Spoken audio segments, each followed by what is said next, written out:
Gotcha. Okay, so we're going live, everybody.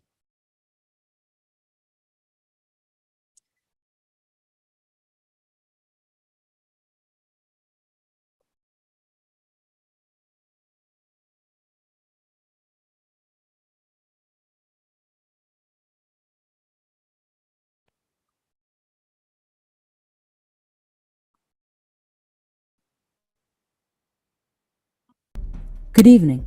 I'm Dr. Grace Telesco, and welcome to the Criminal Justice Forum. We're live streaming from the NSU Fischler College of Education and School of Criminal Justice YouTube channel. Each of our programs examine exciting topics in the field of criminal justice, and all of our guests bring fascinating and thought-provoking topics to life, as each of our educational programs bridge the gap between theory and practice. Welcome to the Criminal Justice Forum.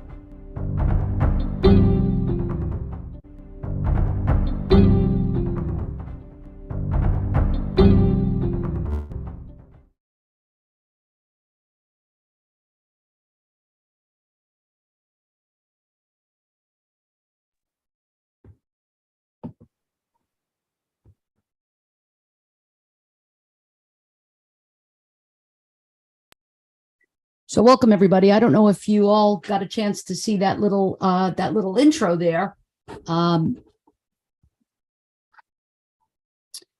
we're having a little bit of technical difficulties. It just seems to be going on. I don't know why, but and I'm really hoping that you're all able to see on YouTube. And I'd like to just ask Michaela, our production assistant behind the scenes, are you able to see this on YouTube right now?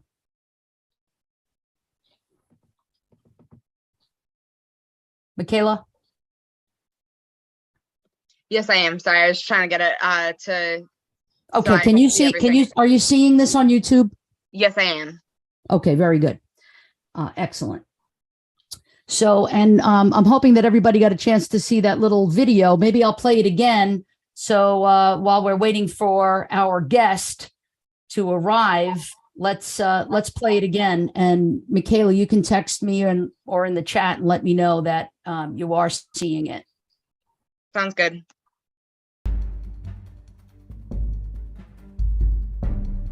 Good evening. I'm Dr. Grace Telesco, and welcome to the Criminal Justice Forum. We're live streaming from the NSU Fischler College of Education and School of Criminal Justice YouTube channel. Each of our programs examine exciting topics in the field of criminal justice, and all of our guests bring fascinating and thought-provoking topics to life, as each of our educational programs bridge the gap between theory and practice. Welcome to the Criminal Justice Forum.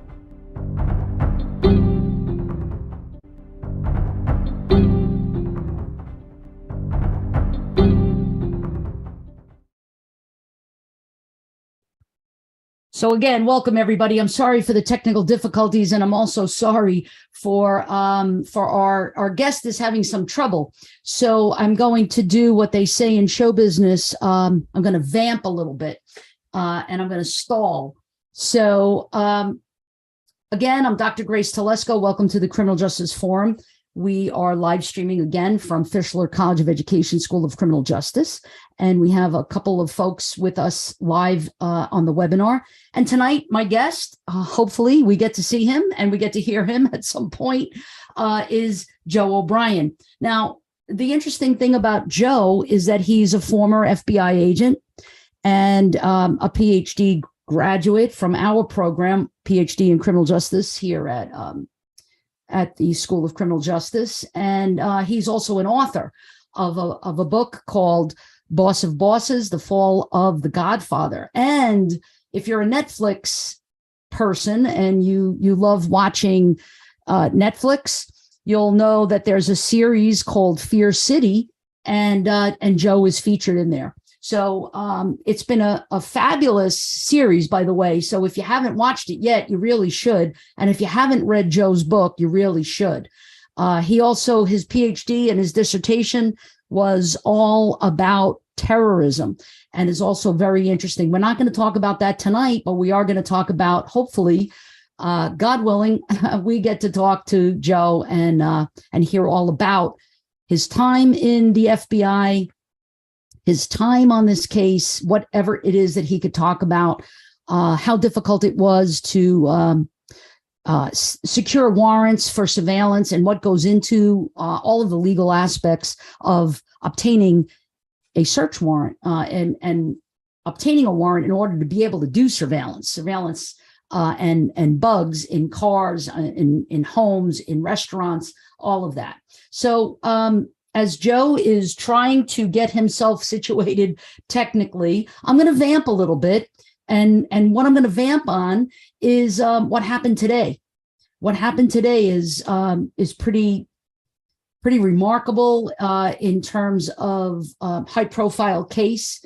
I'm sure that everyone in Florida was tuned in. And even if you don't live in Florida, you were probably tuned in to the verdict in the Nicholas Cruz sentencing trial.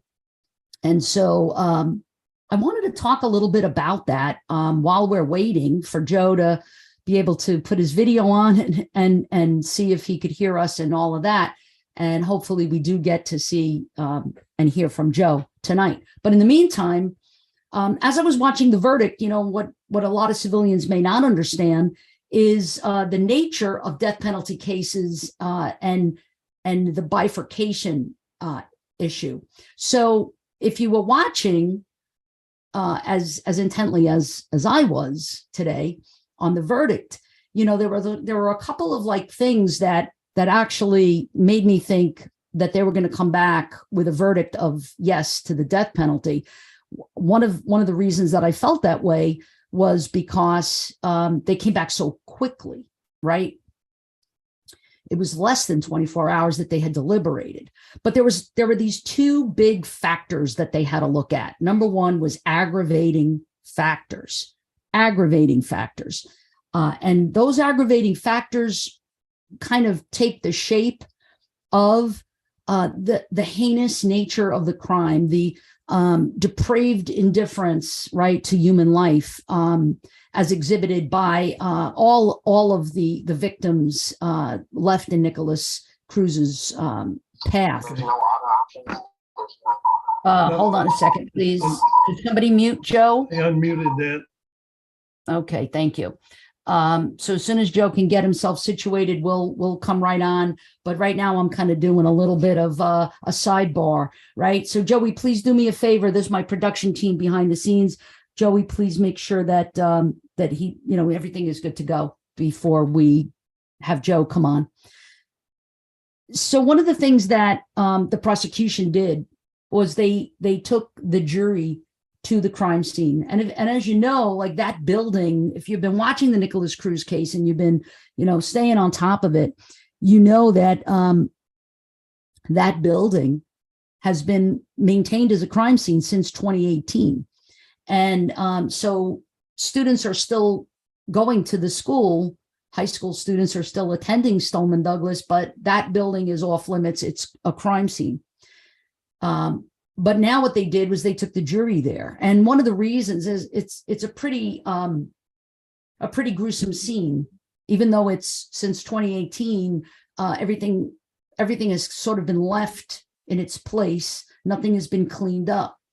So they wanted the jury to really get a visceral feeling of the heinous nature, right, of the crime that took place, all of these murders. So the aggravating factors, the jury comes back and says, Joe, don't share your screen. Joe, stop sharing your screen. You need to just start your video. It says stop video, start video. That's it. Your little camera. Do not share your screen. Stay away from that green button. Okay. So the aggravating factors that the prosecution wanted the jury to really understand definitely was brought home, right, to the jury. So aggravating factors, yes, but then there were mitigating factors, and I'm going to read some of them to you. And I don't know if any of you have seen any of this, but I've been really staying on top of the case. And so it was really important to me to kind of like, just kind of stay on top of it and see what these factors were, these mitigating factors. So mitigating means, was there not an excuse and not even a justification, but other factors that play a role in understanding the makeup of Nicholas Cruz and who he is, right? So the mitigating factors are as follows. The first one is that Nicholas Cruz is a human being. And this goes into a whole nother area. I mean, if we were going to take a sociological and a psychological look at this through those lenses, we would say basically that hurt people, right? Hurt people. There's something going on for Nicholas Cruz, but beyond that, this is a trauma-informed case. Mental health professionals would agree, right? But Nicholas Cruz is a human being. And then there's this whole thing about the death penalty, right? So, do we kill people who kill people? Like, because killing people is wrong kind of thing, But when I looked at the courtroom today, and I was looking at the faces of the families, it just so reminded me of the 9/11 families that I worked with when I was in the NYPD 20 years, lieutenant, and at Ground Zero for over a year and a half, and worked very closely with families. And I'm looking out at from my television, and I could actually feel, the grief, the frustration,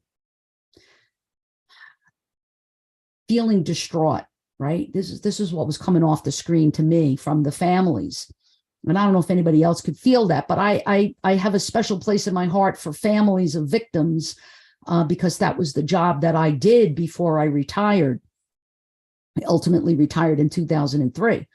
And I still am in touch with some of the families from the World Trade Center attack. So I'm looking at these families and I'm saying, these victims are human beings. The families are human beings, and Nicholas Cruz is a human being. Even if we demonized him, made him into a monster, I think we all could agree that his acts are monstrous. But is he a monster, or is he a hurt human being? So this is what the jury was looking at. Number two, second mitigating factor: Cruz has neurodevelopmental disorder associated with prenatal alcohol exposure. Number three, Cruz has alcohol-related neurodevelopmental disorder. 4, Cruz was not correctly diagnosed as a child and did not therefore receive appropriate interventions. It goes on and on and on. All of these mostly having to do with Cruz's birth mother, not obtaining proper prenatal care, a drug user, alcohol user while she was pregnant with him. He was 19 years old at the time of the crime. And often we know about 19-year-olds, their brain structure, their development it's not there yet, not fully. The mitigating factors go on and on. Cruz witnessed the death of his father. Cruz grew up without a father. He witnessed the death of his adoptive mother. Cruz lived with a parent who abused alcohol. I mean, it goes on and on, these mitigating factors. Cruz is immature for his age. He has, listen to this, he's got the following diagnosis. And some people would say, oh, give me a break on that. And that's not an excuse. Okay, but let me read you this litany of his deficits and disorders. Developmentally delayed, severe phonological delay, memory deficits, motor function delays, neurological and social skill impairment, adaptive functioning deficits, independent functioning deficits, cognitive deficits, diagnosed with attention deficit disorder, hyperactivity, oppositional defiance, learning disabilities, conduct disorder, impulse control disorder, anxiety disorder, and borderline personality. And I mean, it goes on and on and on. I'm not going to read them all. Bottom line is that these mitigating factors played a major role in the jury's mind. Not all the jury, because the law and the statute says that if the mitigating factors, right, if the mitigating factors, and here's the aggravating factors, and if, the answer is, did the aggravating factors, which we know what they are, how heinous this crime was, do the aggravating factors outweigh the mitigating factors? According to one or more jurors, one or more mitigating factors, the answer was no. And that was the verdict for all of the victims, for all of the counts of murder. And so you look at the families leaving the courtroom, and for those of you who listened afterwards, they're frustrated. They feel that justice wasn't served. They were looking for, what we call in criminal justice, just desserts, which, kind of like, I'm feeling punished, therefore you must feel punished. You must be punished. My son is dead. My daughter is dead. I want to see you dead. Now, I don't know what's going to happen in prison. He won't appeal this, obviously. This is exactly what his defense wanted. So there won't be an appeal. If you notice, the prosecution stood up and said at the end, wait a second, we are not ready to hear the sentence from the judge.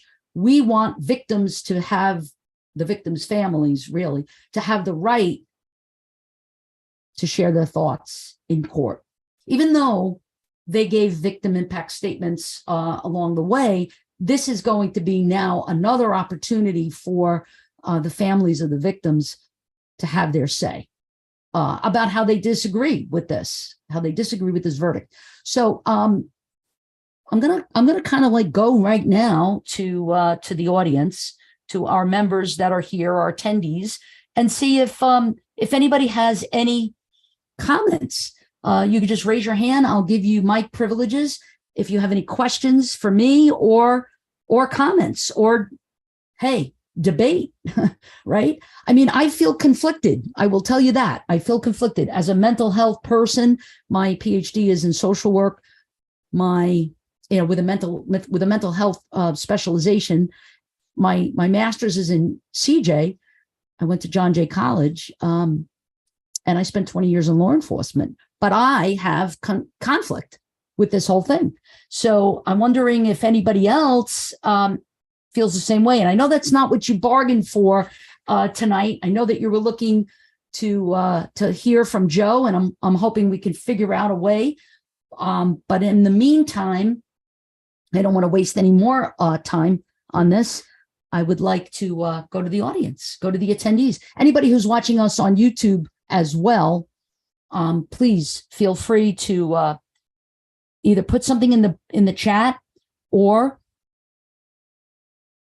if you're live here in the webinar and you have something that you'd like to say. I'm going to call upon my great CJ staff. I have a production team behind the scenes. They're made up of mostly criminal justice majors, but I also have some accountants and biology majors in the mix as well. So let's see. Travis is saying something in YouTube. He's saying, I felt this was a very conflictive case. He was troubled, didn't get the help, but that's no excuse. And I agree with you, Travis.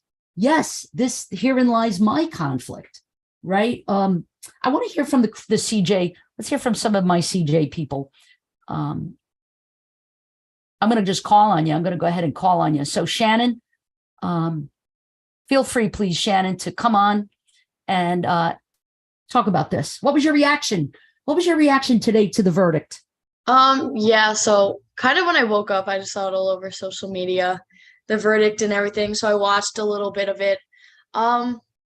Same as you said, I could see being conflicted about whether he should have got the death penalty or not. Personally, I feel like when it comes to prison life, I'm not 100% sure how it is. You hear some people say it's terrible, and other people say that they get too much good treatment in there. So I'm like, I don't really know what he's going to be dealing with. See, I don't know because also I was conflicted about it too. But honestly, I feel like life in prison isn't really going to be enjoyable. Like he's locked up. So I kind of thought that that was just as bad. And I don't know. I kind of agree with the verdict of life in prison. Because also, I feel like he's just so young, and with all the backstory of all the different mental illnesses that he's dealt with, at least as long as he's in prison, he could get some help, but he's going to be in there his whole life. So, Yeah. Yeah. I mean, I really do believe that hurt people hurt people. I don't believe that if you're well, I don't believe if you're well, that you go in and you shoot up a school. I don't believe you shoot anybody if you're well and whole and feel, feel good about yourself, kind of thing. Like, so that's not an excuse. That's definitely not a justification, rationalization, right? Because we all struggle with feeling well on any given day, right?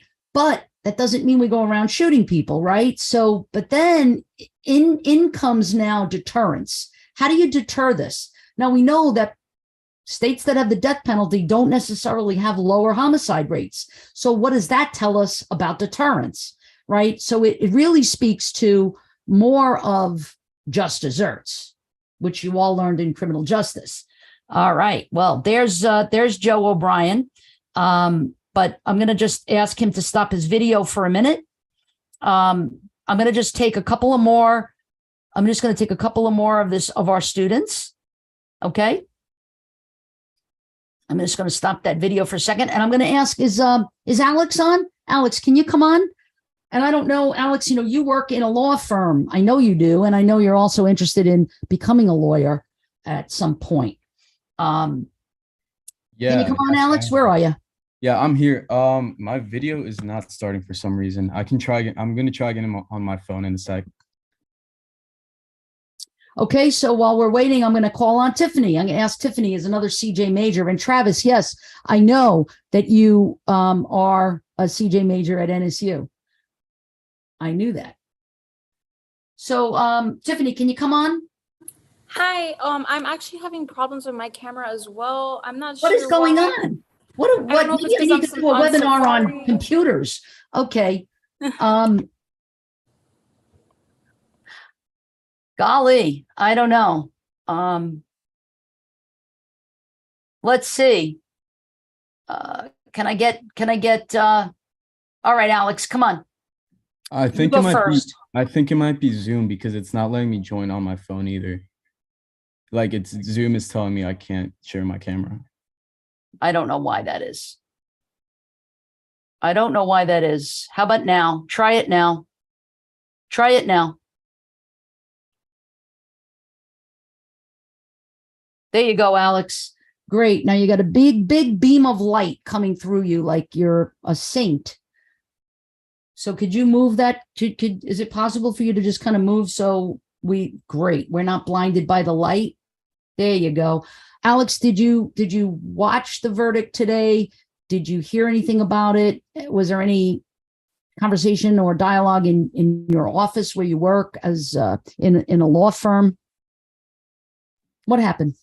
I overheard some things. I didn't actually end up watching the trial, but I did hear about it and read about the verdict a little bit, since I was also following the trial. I think it's complicated because you could be sympathetic for both sides. Obviously, you were talking about how, he clearly did not have the best childhood. I can't imagine the challenges and problems he had growing up in that sort of environment. But at the same time, I think it just comes down to what the families want. You don't want to be vengeful, but at the same time, you want to be sympathetic towards what the families want. And I don't know if death is the answer to that either. I honestly don't think life imprisonment is going to do much either. I think it's just a tragic situation all around. And the problem is we can't do anything to undo it. So whatever the verdict is, I just don't think it's going to ever be enough for the families. Um, so in that sense, like, yeah, it comes down to what, like, I think some families would get closure, seeing the death penalty, because, that's somehow some people get their closure, but I think it comes down to individuals and the way that they cope. Um, and yeah, overall, I think the trial is going to play a lot bigger role moving forward in terms of how we conduct, school, as we've already seen, different training protocols, and hopefully bring a little more awareness to mental problems too, and be able to catch these things before they happen. As Dr. T was saying, he clearly had a lot of problems and exhibited a lot of like issues early on, mental and others. And, nobody really was there to check him on any of those, or, like address him at all. If you have a problem growing up and you're in such an isolated and like like just such a toxic. Looks like we lost Alex. Okay, no problem. Tiffany, gonna have you come on. Hi. I tried to go on through Chrome as well, and it said something about like the host maybe holding back the camera. I don't know if you have a button, but if not, I could just talk, whatever works. Yeah, you've been made a co-host, so there's no reason why it's something on your end, because it's not showing a camera at all for you. So I don't know, but it's okay. Just ask your question. Go ahead. Not really a question, more like on what we were just talking about, the Cruz trial. I did see a documentary the other night that was basically about like people acting to be crazy. And it was actually really interesting because you saw him kind of like looking at the camera and changing how he was acting, like in a matter of like seconds even. And I thought that was like, just to add on to the whole Cruz. I go back to this. Yeah, I'm sorry. Go ahead, Tiffany. Sorry. I also think that he probably could, like, he has to have, like, I agree with what you said. He has to have a kind of problem to walk into anywhere and shoot anything.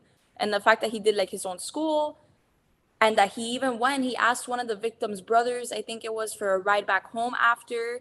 Like, could you imagine finding out like that's who killed your sibling? Oh my goodness. Yes. But he definitely won't have it easy in prison either. Well, yeah. I mean, that's another issue in terms of look at Jeffrey Dahmer, like that kind of thing. So, but again, I think that what today's verdict tells us is that the society has failed everyone in this case, right? So there's all of these, if you look at, just all you got to do is just Google Nicholas Cruz and, his run-ins with various systems. And at each step of the way, something fell through the cracks. So he never received what he should have received. And certainly this could have been prevented. And I think that that's where we really need to go, is looking at how can this be prevented. We're talking about addiction issues. If you're doing drugs and whether it be alcohol or any other substances while you're pregnant, that's more than just ignorance. That's addiction, right? Why are we doing that, right? We know better. Everyone should know better, but in the case of addiction, there's no rationale. You use no matter what the consequences are. So I just feel that society has definitely has failed. All of the systems, whether it be the mental health system, the educational system, police, because police became aware. There was a call that was made. A few times he came to the attention of law enforcement. So balls got dropped all along the way as it relates to Nicholas Cruz. And so not only is society kind of like to blame in terms of the systems, but also we failed the victims. We failed the victims and we failed the families. And I don't know what is being done in terms of support for those families, but there's a lot of anger and a lot of rage, and unresolved anger and rage are not healthy either. So I'm not even sure if the verdict were different, if that would provide healing, true transformational healing for the families. I don't know. What do you all think? Anybody else want to weigh in? Michaela and Joey, since you're here, I know you guys are not criminal justice majors, but no one else has their hand up. So I wanted to see if you guys wanted to throw something out there. I know Joey's probably working with Joe behind the scenes. I'm asking Joe to just call in if he can, but go ahead, Shannon.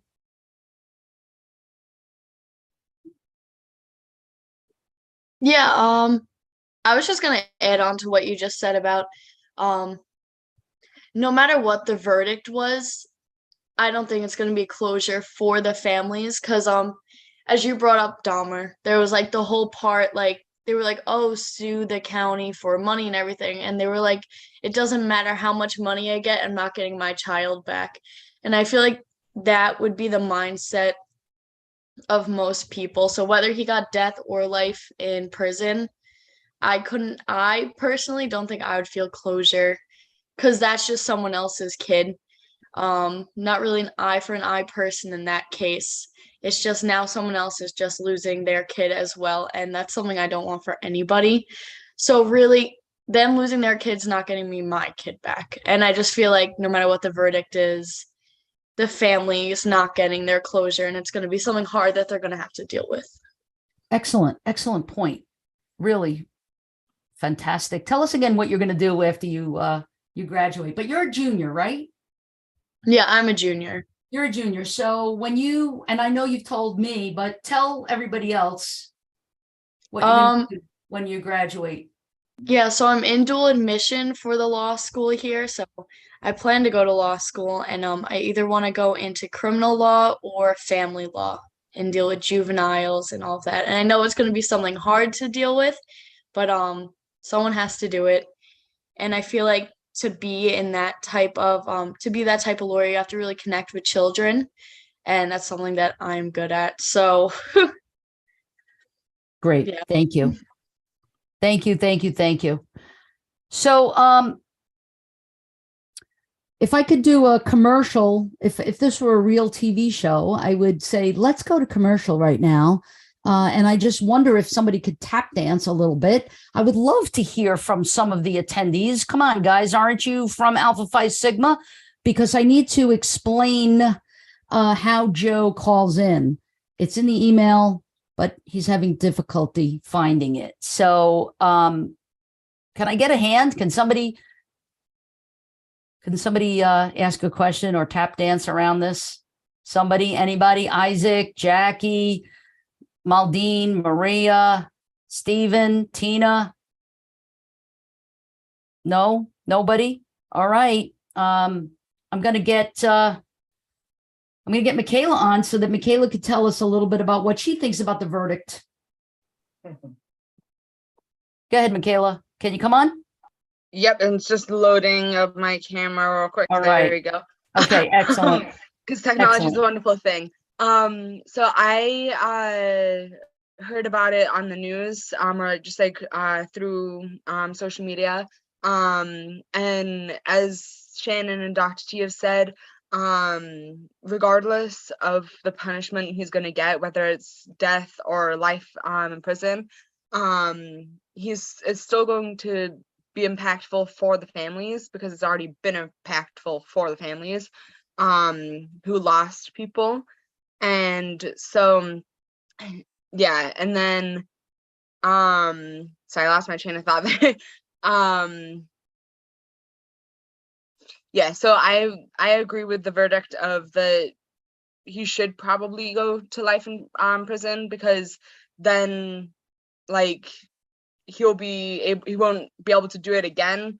Even with death, he can't do it again, but you shouldn't harm like another parent's child because they harmed someone else's child, basically. Good point. Thank you. So we have Jacob's in the YouTube chat, and he's saying that the NCSBI has a behavioral threat assessment unit now to try to prevent these tragedies from occurring. So some things are definitely being developed to try and address this issue. Yes, absolutely. And I know that with all of the school shootings and all of the active shooter incidents that have been going on all across the country, it seems like every day it's not my imagination, but it does really feel like it's every single day that I think that everybody's radar is up now. And so I'm hoping and I'm hopeful that people are being trained in response, whether it's run, hide, fight, whether it's, I'd like to take a little bit from Sheriff Wayne Ivey, who was on last week or a few weeks ago. And he gave us the 4 A's, but I changed it a little bit. I modified it to the ABCs, so run, hide, fight. Everybody knows what that is, what that response should be, but it's fluid, right? So, you might be running, but in the middle of running, you might have to hide, and don't hide in a place that you can't lock, because otherwise you're a sitting duck then, right? So response is important. Run, hide, fight. Great. And it's fluid. But what about ABC? A for what? A for avoid. If you can avoid dangerous places, you should avoid them. Example, I have no gas in my car. I got to get gas. Can I wait till the morning? If I can wait till the morning, better to do that and avoid the gas station at 11 o'clock at night. So avoid A. B, be aware. Be aware of all of my surroundings. Always being aware of what's going on. We're constantly like this in our phones, and that's very, very dangerous. So A, avoid dangerous locations. B, be aware. Situational awareness. Aware of exits and entrances. Aware of what door has a lock on it. If you're from NSU, we have intruder locking devices. So just to be aware, what can I use in the room that can be used as a weapon? A, avoid danger if you can. Unfortunately, you can't always avoid danger, right? You're in a movie theater and watching a movie. I mean, not supposed to be in danger there, right? You're in a house of worship. You're not supposed to be in danger there, right? So these are all like, places that you couldn't possibly have avoided. But if you can avoid it and you know that there's danger, avoid it. Be aware. And C, commit to your actions. Now that's the response angle. But what about mitigation? Well, mitigation is, again, policy and protocol and procedures, and institutions have to make sure they're hardening targets. If you work in a school, biggest problem with Uvalde was what? Doors open. Doors were being held open, propped open, no good. Okay. So response is important. Prevention is important. Mitigation is important, but I think prevention is the key. So I think that when you look at this laundry list of mitigating factors of Nicholas Cruz, each one of those maybe could have been prevented or at least addressed. Okay, so I'm going to just check in and see where we're at with Joe. I'm going to say like last chance on this, Joe, if you can get your video and your audio going. There was a call in. There's a call in number on that long email I just sent you minutes ago. If you can call in, there's a call in number. It's right there. If you can't call in, then we're going to reschedule you. And I do apologize to Alpha Phi Sigma members who are here present, who stayed on, diehard fans. Hey, listen, watch the Netflix series. Watch the Netflix series. It's really powerful. It's called Fear City. You can also get the book, Boss of Bosses, The Fall of the Godfather. We'll definitely have Joe come back on, and hopefully we'll be able to get him squared away with his technology. We'll have to have him come to my office, and we'll do the production from the office with him. But I do apologize to everyone for for not being able to actually get Joe on, my highest recommendation is for you to watch the Fear City Netflix. Everything that you'd want to know about this case is kind of course, it's always great to hear from the direct source. And so that's what we were going to get tonight from Joe. But Joe's in it. Joe's in Fear City. And so he's featured there. But I'm going to shamelessly plug. I do want to thank Alpha Phi Sigma, really, from the bottom of my heart. We have our own chapter at NSU, Omega Tau. I'm one of the faculty advisors for that, a chapter advisor. So is Dr. Jennifer Allen. And so I just really want to say thank you to Alpha Phi Sigma, because they always put out the word and we always get some really good attendance from them. Our next one is I've got a bone to pick with you. So I don't know if you know what I'm talking about when I say a forensic anthropologist, but we have a forensic anthropologist that's going to be coming on. Joey, when is that show? That is going to be November 3rd. Thursday, So- November 3rd.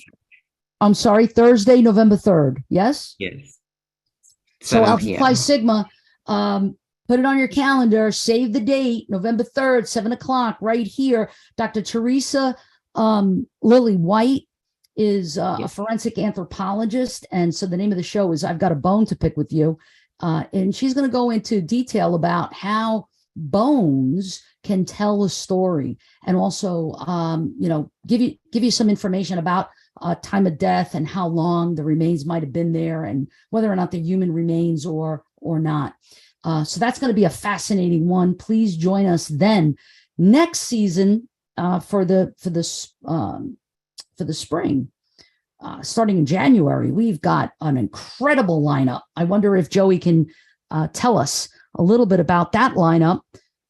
We'll shamelessly plug all of our stuff right here, right now. I can tell you that every month we'll have more Ed Dedsel. We're missing him this month because he's busy. Well, he's not just busy. He's a witness on a trial, right?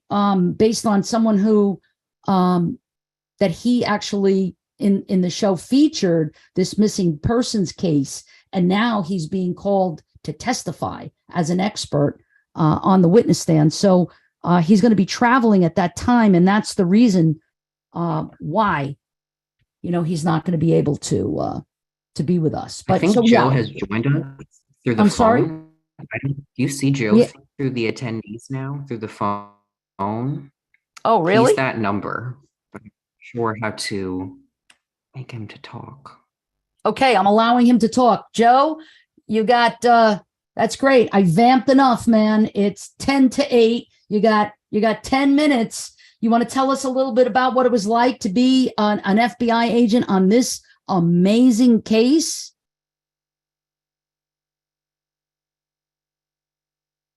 Or not?